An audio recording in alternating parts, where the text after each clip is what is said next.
Hello students, welcome to साबित academy. आज हम डिस्कस करने वाले हैं last 5 month strategies for class 12, that is class 12 board exams. Isn't it students अभी सिर्फ 5 महीने बचे हैं, देख सकते हैं आप। Now it's high time for us to wake up, that is जागो स्टूडेंट्स, जागो। Yes, it's time to start our studies. Students, जो कोई भी ये वीडियोस देख रहा है, हो सकता है कि कुछ बच्चे 50% अपनी प्रिपरेशंस कर चुके हो और कुछ बच्चों ने अभी स्टार्ट किया हो और कुछ बच्चों का कंप्लीशंस भी हो चुका होगा। Okay, so it's my humble request कि आप इस वीडियो को पूरा देखें and it will be obviously helping you out in one or the either things. Last 5 months strategy. Students, last 5 months बचे हैं, साल भर की मेहनत की बात है, तो last 5 months में हमें क्या करना है? How we have to boost up our energy, isn't it? Yes, तो हमें हमारे एनर्जी को बूस्ट अप करना है for scoring more than 95 plus. 95 plus, 95 is percentage, okay, मैं मार्क्स की बात नहीं कर रही हूँ, 95%। यस, तो स्टूडेंट्स, हो सकता है कि हमारे पहले इतने अच्छे मार्क्स नहीं आए हो बिकॉज हमारी कहीं ना कहीं स्ट्रैटेजीज जो है वो वीक हो जाती है। हम स्ट्रैटेजीज तो बहुत अच्छी बना लेते हैं बट उसको एग्जीक्यूट नहीं कर पाते। Ma'am, what is the reason behind it? Yes students, the reason behind that why we can't score good marks is because हम हमारी स्ट्रैटेजीज को बना भी लेते हैं, अच्छे से एग्जीक्यूशन करने का सोचते हैं, हार्डली 1 दिन 2 दिन 3 दिन कंटिन्यू करते हैं, फिर चौथे दिन वापस वही शेड्यूल में आ जाते हैं। स्टूडेंट्स, अगर इसी तरह करोगे तो we can never ever be successful in our life. The one who are toppers, अब उनको पूछिए, ओके, उनके इंटरव्यूज़ देखिएगा, obviously they are doing that, they are so much of hard work. Obviously वो लोग कोई बाय बर्थ, है ना, कोई जन्म से ही टॉपर नहीं होता students. Yes, God has gifted everyone the same intelligence, isn't it? तो आइंस्टाइन की बात कर लेते हैं। आइंस्टाइन ने तो अपनी लाइफ में उन्होंने अपना 11% ऑफ ब्रेन यूज़ किया था। अगर हम अपना 1% अच्छे से भी यूज़ करते हैं स्टूडेंट्स, तो obviously we can score, isn't it? Yes, और अभी जो कोई भी ये वीडियोस देख रहा है तो प्लीज़ उसे ध्यान से देखिएगा, क्या क्या स्ट्रैटेजीज डिस्कस कर रहे हैं। मैंने इसमें बहुत सारे पॉइंट्स कवर अप किए हैं। ओके, हमारा टाइम ड्यूरेशंस, पूरे दिन में हम हमारा टाइम ड्यूरेशंस कैसे बचा सकते हैं, कैसे कितने टाइम बचा सकते हैं, कितने टाइम लगा सकते हैं स्टडीज़ के लिए एंड फॉर अदर रीजंस, हमें हमारे स्टडी मटेरियल्स कौन से यूज़ करने चाहिए एंड हमारा रूटीन कैसा होना चाहिए, हमारा मंथली शेड्यूल कैसा होना चाहिए। सो चलिए आज का सेशन शुरू करते हैं। स्टूडेंट्स, फर्स्ट ऑफ ऑल, जो ऑफलाइन इंस्टीट्यूट्स थे, मैं कुछ दिनों पहले की बात करना चाह रही हूँ। अभी तो पैंडमिक सिचुएशंस की वजह से सब कुछ बंद है। यस, बंद नहीं है, actually it is going on online, तो सब कुछ ऑनलाइन चल रहा है। तो पहले जब ऑफलाइन इंस्टीट्यूट्स होते थे, जैसे कि ऑफलाइन स्कूल जाते थे, हम फिजिकली स्कूल जाते थे, हम हमारा 6 to 7 आवर्स टाइम डेडिकेट करते थे, है ना, फिर क्लासेस जाते थे, क्लासेस में भी मिनिमम 3 से 4 घंटे तो क्लासेस ही हो जाते थे।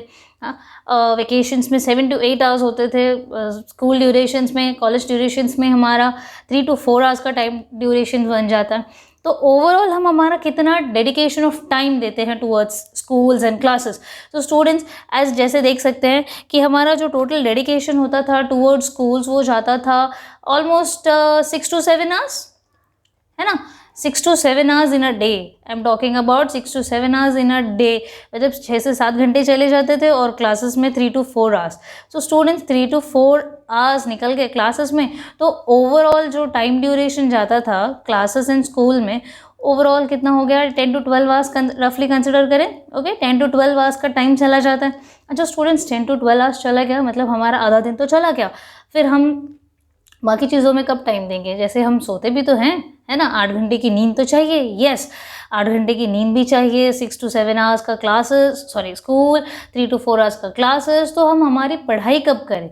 तो कहीं ना कहीं देखा जाए तो there is an advantage of this online classes as well, isn't it? अच्छा, ऑनलाइन क्लासेस का सबसे बेस्ट एडवांटेज क्या है स्टूडेंट्स? ऑनलाइन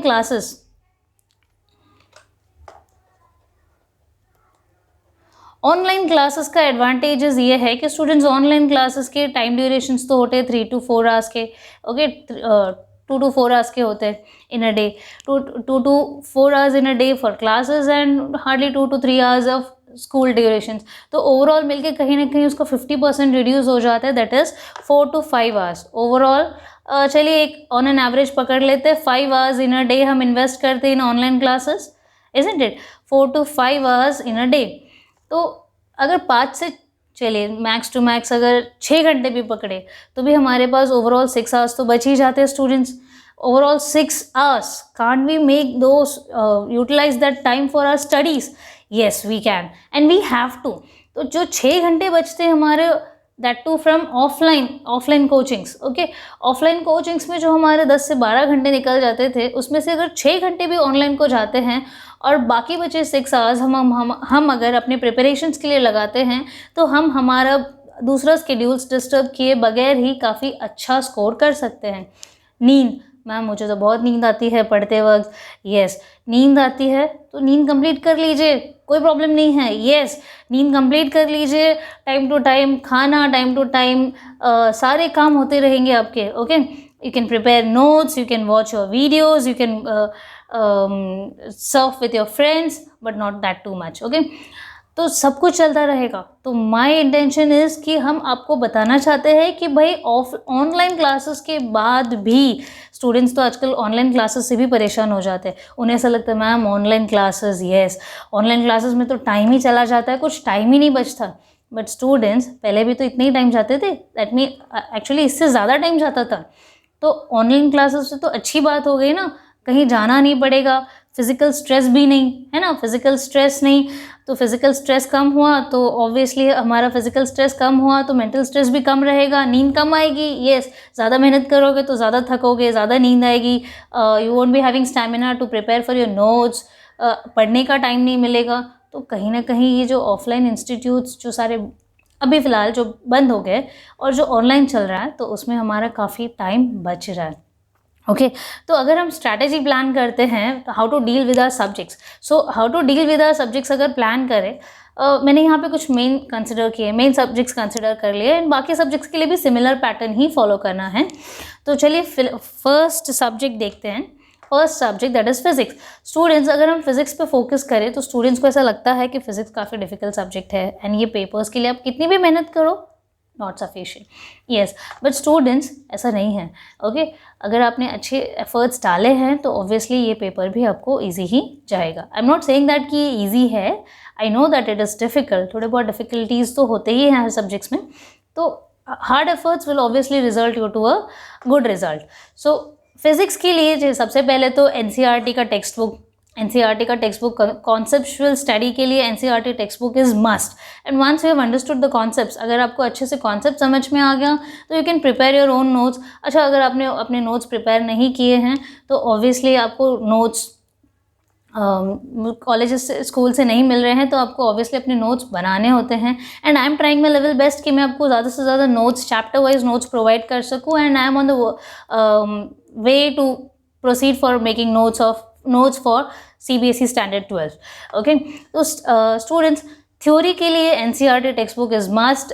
अच्छा ma'am what about numericals? Students numericals के लिए आई वुड सजेस्ट कि अब जो सॉल्व्ड एग्जाम्पल्स होते हैं, ओके, सॉल्व्ड एग्जाम्पल्स होते हैं इन एनसीईआरटी टेक्स्ट बुक्स, या फिर बीच में जो इंटेक्स क्वेश्चंस होते हैं उन्हें भी ज़रूर देखिएगा, बिकॉज उससे भी MCQs questions, short answer questions, very short answer questions, ऐसे क्वेश्चंस आते हैं, तो even intext questions are also important. तो सॉल्व्ड एग्जाम्पल्स देखने जाए तो सब कुछ ही इंपॉर्टेंट है, तो सॉल्व्ड एग्जाम्पल्स देखिएगा for numericals, and obviously back exercise, okay, back exercise. तो स्टूडेंट्स ये लास्ट 5 मंथ स्ट्रैटेजी है, तो हमारे पास अभी जो 5 मंथ्स बचे हैं ना, उसका हमें हर एक टाइम, हर एक डे यूज़ करना है। सो यही इसका प्लान है। So solved examples and back exercise examples for numericals, okay, I'm talking about numericals here, yes। दूसरी बात, नोट्स और न्यूमेरिकल्स के लिए तो मिल गया हमारा NCERT. What about the next thing? Students जब हम कोई एक चैप्टर प्रिपेयर कर रहे होते हैं तो उस चैप्टर को प्रिपेयर करते वक्त हम प्रीवियस ईयर्स के एटलीस्ट 8 से 10 साल पुराने पेपर्स अगर हम अपने पास रखें और उस चैप्टर से रिलेटेड इन सालों में कितने क्वेश्चंस आए हैं एंड कितनी बार रिपीट हुआ है, अगर इसको भी फोकस करते हैं तो साथ ही साथ दोनों चीज़ें कवर अप होती जाती है, and we come to know that कि भाई हमारा चैप्टर हमने कितने कंप्लीशंस, कितने अच्छी तरह कंप्लीट किया है। सो आई वुड सजेस्ट कि कम से कम 8 से 10 साल पुराने पेपर्स, ओके, 8 to 10 ईयर्स के पेपर्स रेफर करना चाहिए। Okay, next chemistry. अगर केमिस्ट्री सब्जेक्ट पे फोकस करते हैं तो as I said for physics NCERT text book is must for conceptuals and theoretical studies.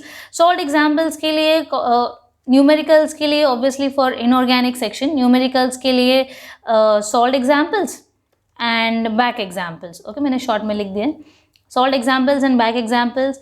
वेराज अगर हम बात करें ऑर्गेनिक की, फॉर ऑर्गेनिक केमिस्ट्री स्टूडेंट्स क्या करें? ऑर्गेनिक केमिस्ट्री के लिए स्टूडेंट्स आई वुड सजेस्ट कि फ्लो चार्ट्स की मदद लेकर प्रिपेयर करिएगा। ना फ्लो चार्ट्स, मेरे ऐसे बहुत सारे वीडियोस आने वाले हैं जो फ्लो चार्ट से रिलेटेड हैं एंड एक तरह का क्विक रिविजन देता है if we study through flow charts.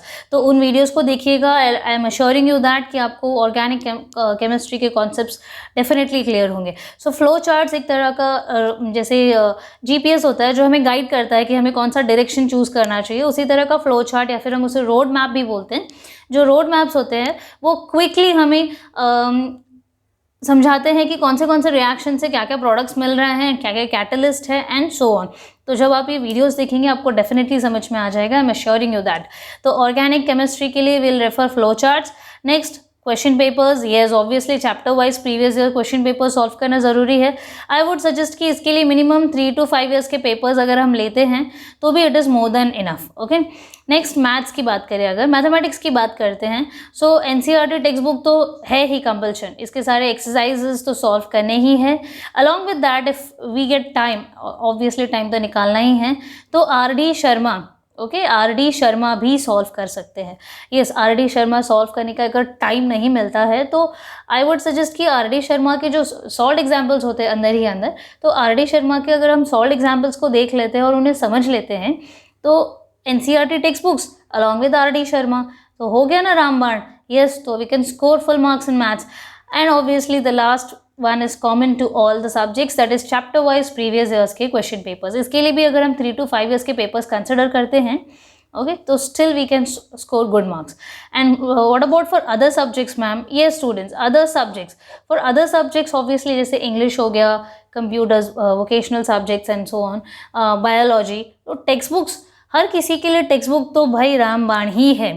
Text books, NCERT text books, जो भी प्रेफरेबल टेक्स्ट बुक्स है from your schools and from your institutes, use those text books, try to understand the concepts initially, है ना। जैसे English जैसे subject अगर ले लेते हैं तो इंग्लिश में तो स्टोरीज एंड ऑल होती है, तो वो हमें याद रखनी है, और जो ग्रामर्स होते हैं उन्हें हमें थरो करना है, then we are very well prepared for the exams. Yes, biology obviously conceptual studies के लिए NCERT text books और उसके लिए काफ़ी सारे references books होते हैं, but whichever you feel that कि अगर खुद के hand written notes हैं then it's very good and enough. Even I am trying my level best to provide you the notes with individual chapter wise. So we are on the way to proceed for that. उसके लिए भी NCERT text books and chapter wise previous years के papers ज़रूर solve करिएगा students. And I am assuring you again and again that you can score very good marks, isn't it students. ये तो हो गए बाकी सब्जेक्ट्स की subjects, how to deal with the subjects. Now students, subjects तो ma'am हम चलिए ठीक है आपने बता दिया, हम कर लेंगे, कोशिश भी कर लेंगे, and you have to do it. तो मैम हम प्लान आउट कैसे करें? हमारा जो मंथली स्केड्यूल है, जो लास्ट 5 मंथ स्ट्रैटेजी आपने बता दिया, उसके लिए शुरुआत कैसे करें? तो मैम पहले तो सुबह जल्दी उठा ही नहीं जाता। ये students, so what I feel is कि पहले हम एक मंथली स्केड्यूल बनाते हैं, मंथली, कि हमें हाँ इतने सारे टॉपिक्स है, इतने सारे पोर्शंस है, वो हमें कंप्लीट करना है। यस, तो हमने एक मंथ का, 5 मंथ्स की बात कर रहे हैं हम यहाँ पे, तो हमने 1 मंथ का बना लिया। 1 मंथ के बाद अच्छा ये 1 मंथ में हमें इतना करना है, तो 1 वीक का टारगेट पहले सेट करेंगे। यस, अगर 1 वीक का टारगेट सेट करते हैं, 1 वीक का टारगेट हम अचीव करने के लिए अगर एम करते हैं, तो सबसे पहले हमारा stepping stone, that is 1 full day का शेड्यूल तो होना चाहिए ना। So these are actually acting as a milestone. हमने पहले 1 दिन कंप्लीट कर लिया, फिर 1 दिन से हम मोटिवेट हो जाते हैं कि भाई हाँ यस, आज का मेरा जो 8 to 10 आवर्स का स्टडी का टाइम था वो मैंने कंप्लीट कर लिया। So you are getting motivated by yourself. Yes, तो मैं कोशिश करती हूँ कि मैं 8 से 10 घंटे पढूँ, तो आई am trying my level best कि भाई 8 से 10 घंटे तो पढ़ने ही हैं। अगर हमने कोशिश की तो definitely we can.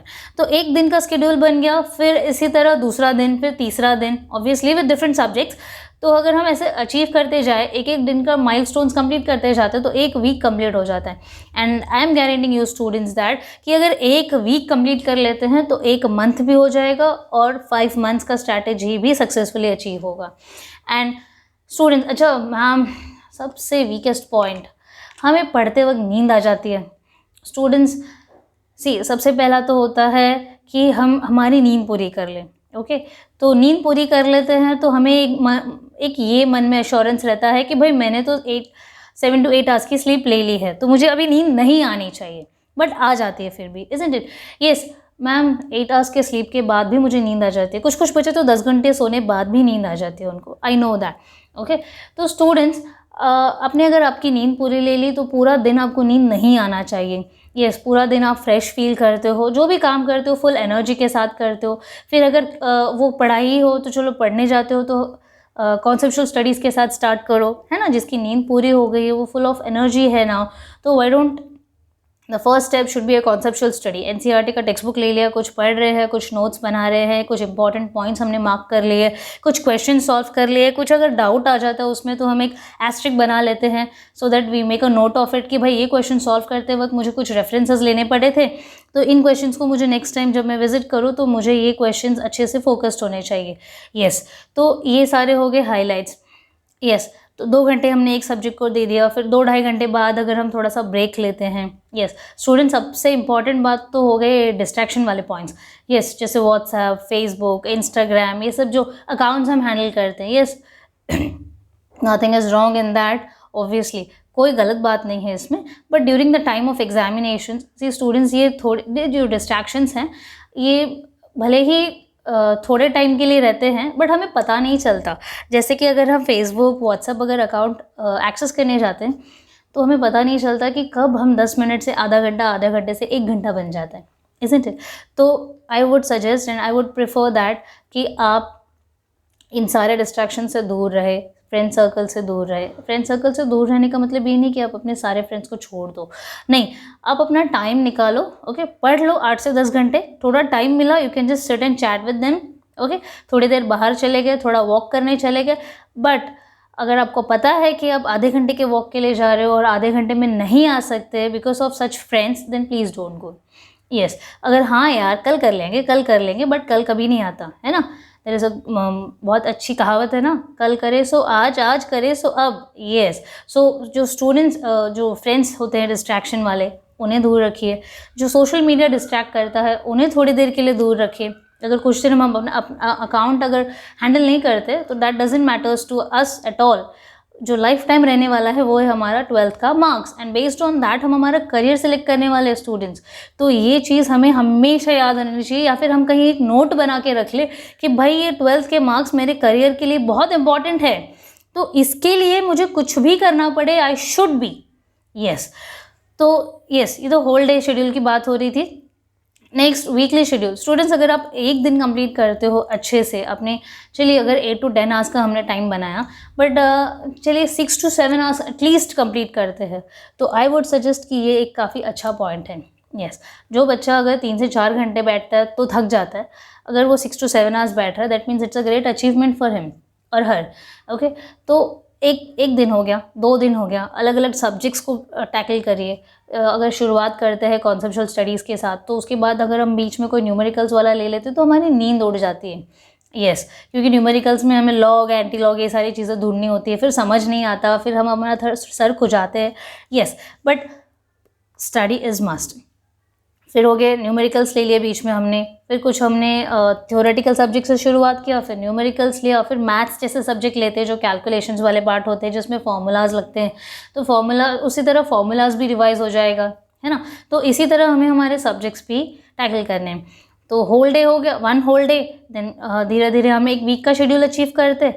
1 whole day से वीक, एक दिन हो गया कम्प्लीटली, फिर एक वीक का शेड्यूल बना लेते और फिर उसके बाद एक मंथली शेड्यूल पे पहुंच जाते हैं।